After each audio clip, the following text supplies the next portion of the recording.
Alors, on est à Montreuil, dans le studio Tatooine Beat, qui est hébergé au sein des locaux d'Extermitent. Donc ici, c'est un studio de production musicale, enregistrement, mixage, création sonore. Et ça fait 6 mois qu'on est ici, mais le studio existe depuis plus de 15 ans.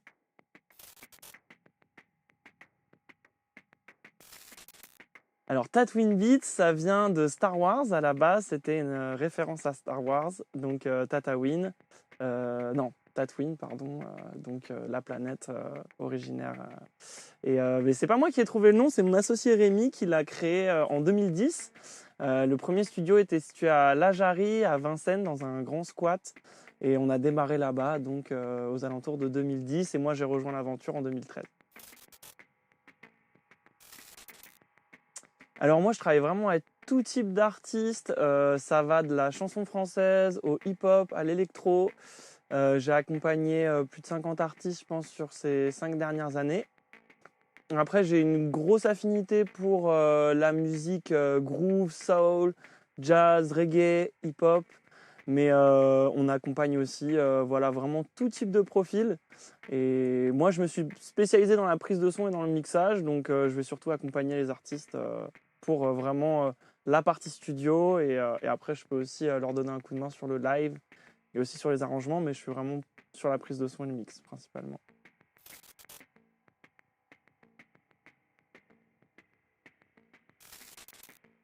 Oui, alors j'ai travaillé avec des développeurs de jeux vidéo ces 3 dernières années. Quand je me suis réinstallé en France après un premier grand voyage en 2019-2020, je me suis associé avec mon ami de longue date, Rémi Agulot, qui est lui compositeur, et qui avait décroché pas mal de contrats dans le milieu du jeu vidéo. Et donc, je l'ai aidé à réaliser ces projets-là. Et donc, on a fait de la création à la fois d'effets sonores et aussi de la composition musicale, donc pour faire les bandes originales de ces jeux. Et donc ça a été à la fois créer des mélodies, créer des arrangements musicaux, enregistrer des musiciens. On a eu la chance d'enregistrer par exemple une chorale de 15 personnes pour un projet qui s'appelait Artasia. Là, pour le dernier projet qu'on a réalisé qui s'appelle Ratopia, on a enregistré une flûtiste, Véronique Piron, qui est la grande maître de la flûte japonaise, donc le shakuhachi. Donc ça, c'était très intéressant aussi. Et voilà, ça va être aussi toute cette partie studio, mais aussi ce qui est hyper intéressant, c'est le lien avec les développeurs, comment on va intégrer la musique dans le jeu, donc sous quelle forme on va leur passer, est-ce qu'on leur donne des loops, est-ce qu'on leur donne des pistes, est-ce qu'on mixe le son et la musique. Enfin voilà, il y a plein d'autres compétences qui sont mises en œuvre dans le cadre du jeu vidéo, et voilà, et c'est super intéressant du coup de travailler avec ces gens-là qui sont complètement extérieurs au milieu de la production. Donc, on a beaucoup plus de liberté aussi que quand on travaille avec des gens qui sont un peu plus dans le milieu du spectacle et de la musique enregistrée.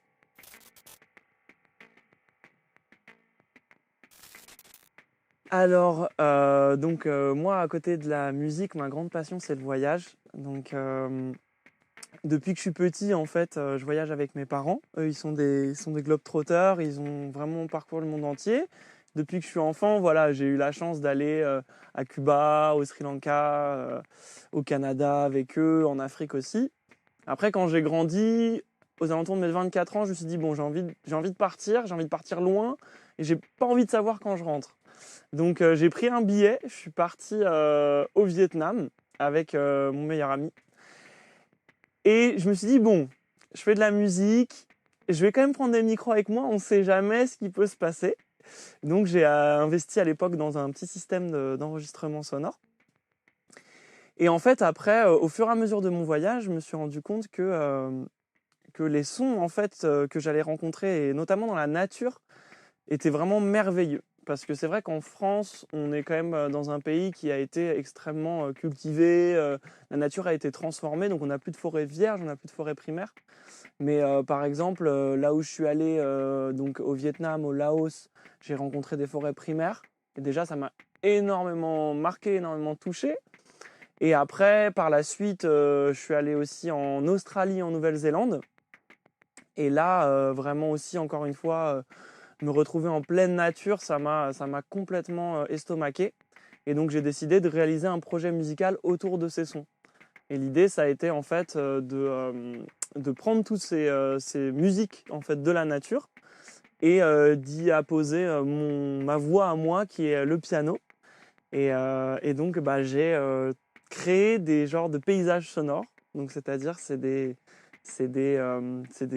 morceaux dans lesquels on va avoir différents oiseaux, différents écosystèmes, de l'eau, de la pluie, du vent et des notes que je vais créer pour accompagner. Mais je retourne un peu le principe, c'est-à-dire que c'est pas la nature qui m'accompagne, mais c'est moi qui vais essayer de trouver mon harmonie au sein de ces écosystèmes-là. Et donc au bout de ce voyage en fait que j'ai dû écourter à cause du Covid, je suis rentré donc en avril 2020 en France.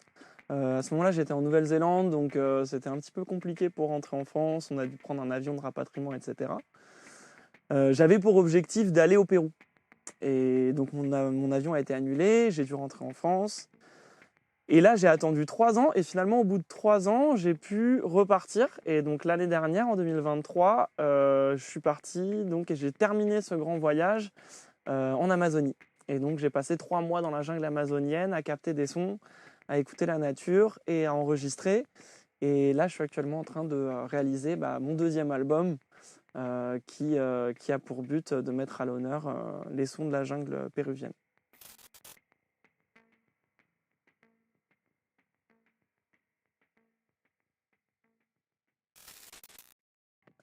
Alors, dans la forêt primaire, j'ai un très très beau souvenir. En fait, c'était un moment très particulier. J'étais aux alentours d'Iquitos. Donc, Iquitos, c'est la plus grande ville du monde qui n'est pas accessible par la route.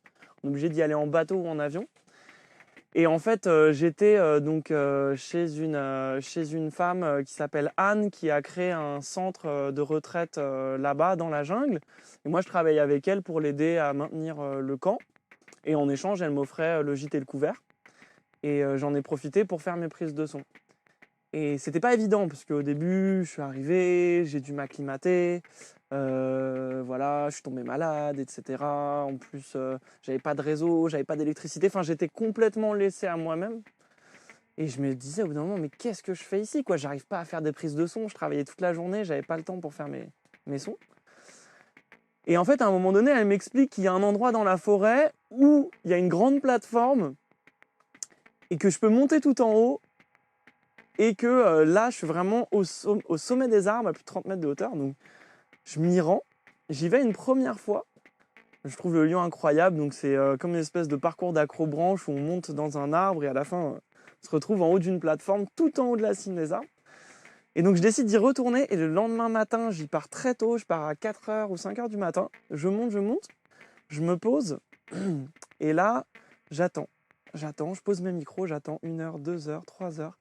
Le lever du soleil, et là le soleil se lève en fait sur la jungle et la nature en fait m'a oublié, c'est-à-dire que étant dans une posture d'écoute, en faisant aucun bruit, je me suis retrouvé mais complètement entouré d'oiseaux. J'avais des oiseaux partout autour de moi et là ça a été l'accomplissement d'un rêve parce que ça faisait des années que je rêvais de pouvoir faire ça et donc là de me retrouver en haut de cet arbre tout seul au fin fond de la forêt à 15 000 km de chez moi et de pouvoir enfin entendre ces sons que je rêvais d'entendre depuis des années, ouais, ça a été un très très beau moment et je me souviendrai de ça toute ma vie, quoi. Donc voilà, ça c'était le plus beau souvenir de la jungle.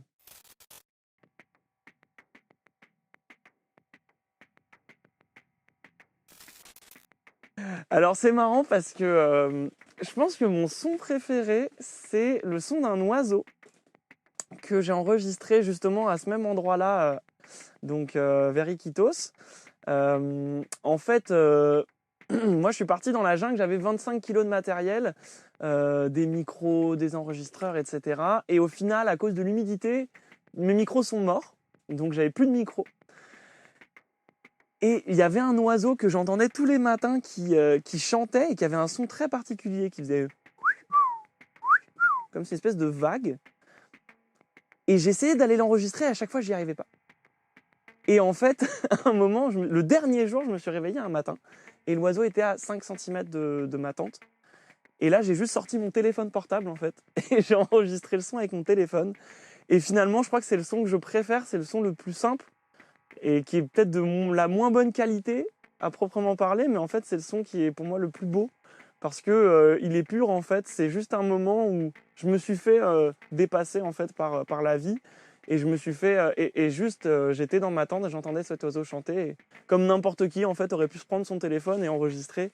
Et finalement, voilà, ça, c'est le son que je préfère parce que c'était le moment le plus simple où j'avais plus de matos, j'avais plus rien. Et c'est juste un son qui m'a beaucoup marqué parce que je l'entendais tous les matins. Et direct, quand je l'entends, je repense à ce lieu où j'ai vécu pendant 3 semaines. Donc, ouais, je sais pas comment s'appelle cet oiseau. Je l'ai appelé l'oiseau goutte parce que ça fait un peu comme une goutte. Et voilà.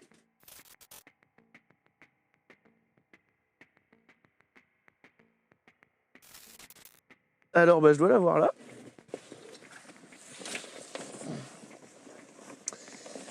C'est mon outil de prédilection pour la prise de son Sony PCM D100. C'est mon meilleur ami. En fait, c'est un petit enregistreur, mais il est d'excellente qualité. Et ce qui est vachement pratique avec cet enregistreur, c'est que les batteries durent très longtemps. Je peux tenir jusqu'à 1 semaine en enregistrant tous les jours avec 4 piles. Et ça, quand on est en fait dans la forêt, au plus profond de la forêt, finalement, ce qui est important, c'est juste d'avoir quelque chose qui fonctionne. Et quand tous mes micros étaient morts, lui, il a toujours continué de fonctionner. Et il m'a permis d'enregistrer finalement des choses que j'aurais pas pu enregistrer. Donc voilà, c'est très simple d'utilisation. C'est ça que j'aime beaucoup aussi. On l'allume, on appuie sur Rec et ça tourne, quoi. Donc voilà, c'est très simple. Tac, Rec, hop, et c'est bon. Donc c'est finalement l'outil le plus simple qu'aujourd'hui je trouve mon meilleur compagnon d'aventure. Et après, sinon, j'ai d'autres micros, des micros comme des Sennheiser, un enregistreur sans device, etc., qui sont d'excellente qualité. Mais quand on va dans la forêt et quand on va au fin fond de la jungle, finalement, je me suis rendu compte que c'est pas les meilleurs micros qui comptent, mais ce qui compte, c'est d'avoir quelque chose où on peut toujours l'avoir dans sa poche et pouvoir se balader avec sans que ça pèse trop lourd. Donc finalement, c'est ce que je préfère aujourd'hui, c'est le plus petit.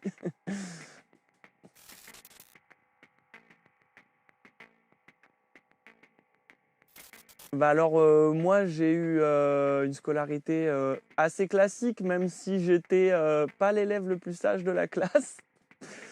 En fait, j'avais un peu des facilités à l'école et du coup je foutais la merde. Je me suis fait virer de plusieurs établissements. Mes parents ils étaient un petit peu inquiets, mais en même temps j'avais des bonnes notes.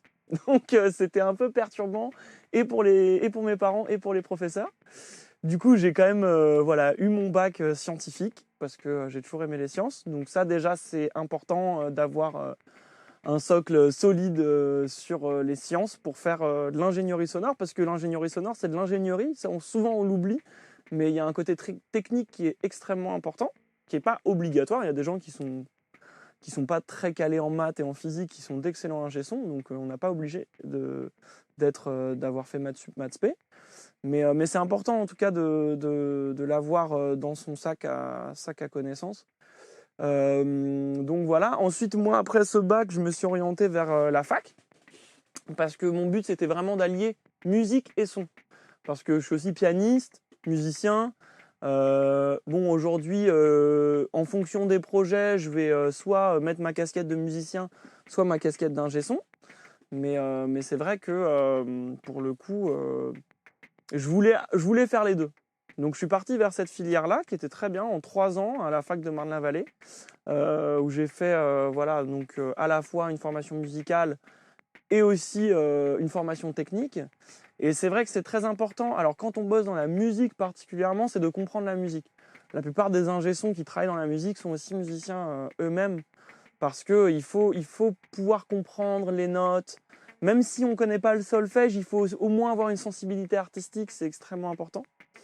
Donc voilà, donc à la fois ce socle-là théorique, on va dire musical, le socle théorique son, et ensuite après j'ai fait une spécialisation en design sonore aux Beaux-Arts du Mans pendant 2 ans, et ça qui m'a permis de me spécialiser justement dans le travail vraiment du son, de précision, faire de la création, etc. et d'approfondir. Mais finalement, ce qui m'a servi le plus, moi, c'est la motivation. Parce que c'est un milieu dans lequel, en fait, il faut faire des projets. Donc si on n'est pas motivé, on ne fait pas de projet. Du coup, moi, ce qui m'a le plus aidé, c'est d'avoir envie d'aller toquer aux portes, d'aller rencontrer des gens, d'aller boire des cafés, de faire des concerts, même gratuitement au début, etc. Et finalement, de fil en aiguille, les compétences, c'est une chose, mais c'est surtout la détermination qui prime à la fin entre deux personnes pour savoir laquelle va réussir à en faire son métier. C'est d'être motivé et d'aller frapper aux portes et de ne pas hésiter à faire des projets, même si on n'en vit pas pendant 1 an, 2 ans, 3 ans. Donc voilà, donc j'ai fini mes études en 2018, donc ça va faire 6 ans. Et par la suite, je me suis mis à mon compte directement, donc en tant qu'auto-entrepreneur au début. Et après, là, il y a 3 ans, du coup, j'ai créé ma boîte, une SARL, ce qui m'a permis d'investir un peu plus massivement dans du matériel, ce qui était important pour pouvoir développer mes projets. Donc là, maintenant, je suis sous ce statut de SARL.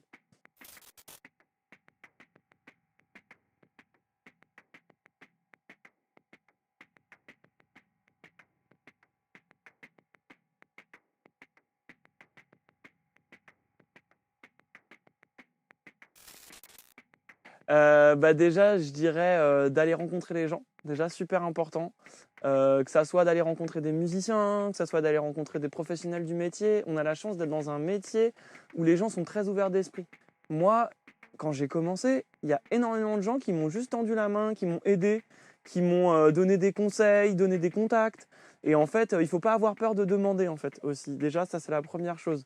Envoyer des mails, passer des coups de fil, même si on se prend des refus, c'est pas forcément évident au début, mais c'est un milieu dans lequel il y a plein de bonnes personnes qui peuvent facilement juste aider, en fait, donner des contacts et des conseils.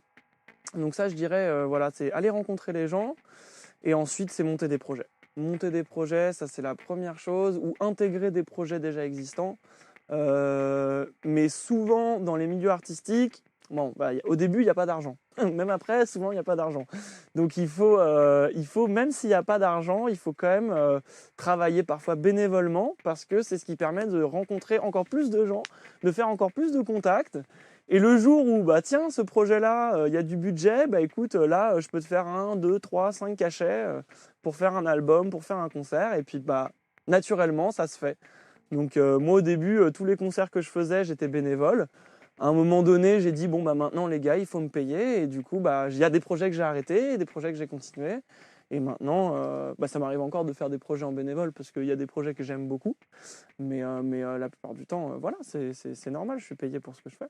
Mais voilà. Et puis, je dirais la troisième chose qui est très importante, c'est de rester alerte, c'est-à-dire il faut toujours s'informer, parce que c'est un milieu qui bouge souvent, les technologies évoluent très vite, le milieu évolue très vite, et donc il faut regarder sur Internet, aller sur des groupes spécialisés, se renseigner sur toutes les nouvelles techno, etc. Parce que voilà, il y a 40 ans, les gens ils travaillaient sur bande, les ingé sons ils travaillaient sur bande, maintenant c'est sur ordinateur. Déjà, c'est deux mondes complètement différents.